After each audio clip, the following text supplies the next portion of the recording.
10 février 2013, Marion Rolland vole vers son destin.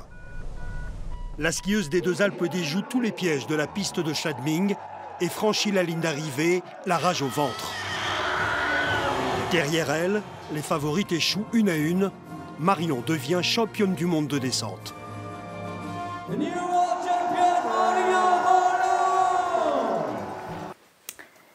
Et donc voilà, la médaille, avec la belle bouteille qui n'est toujours pas ouverte.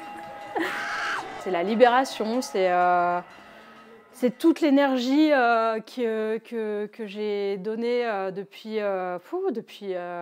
plein d'années, tous les hauts et les bas que j'ai réussi à surmonter qui font que ce jour-là, ça sort d'un seul coup, quoi. Puis c'est bien de faire sortir les émotions.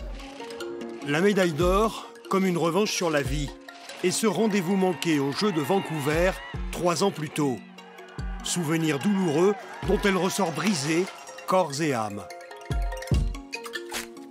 Elle fait 2 secondes de course, elle tombe, elle se casse le genou. Tout le monde, entre guillemets, s'est moqué d'elle.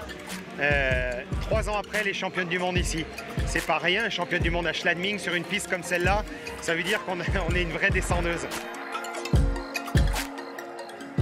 La chute en elle-même est assez risible et du coup il y a énormément de bashing, de messages via les réseaux sociaux à l'époque qui ont été hyper compliqués. Ça t'a fait mal? Ouais, ça a été dur parce qu'on me disait des choses horribles, quoi. On me disait clairement que je méritais pas de vivre, que je méritais pas de représenter la France, que je devrais disparaître. Enfin, c'était c'était très chaud, quoi. Aujourd'hui, Marion Rolland a tourné la page.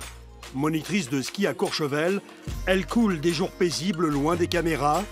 Reste la nostalgie et la fierté d'une carrière accomplie.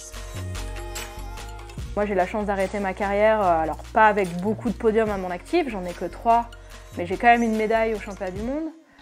Beaucoup de skieurs arrêtent leur carrière sans avoir vraiment de coups d'éclat, donc j'ai pu quand même un peu toucher les étoiles, quoi.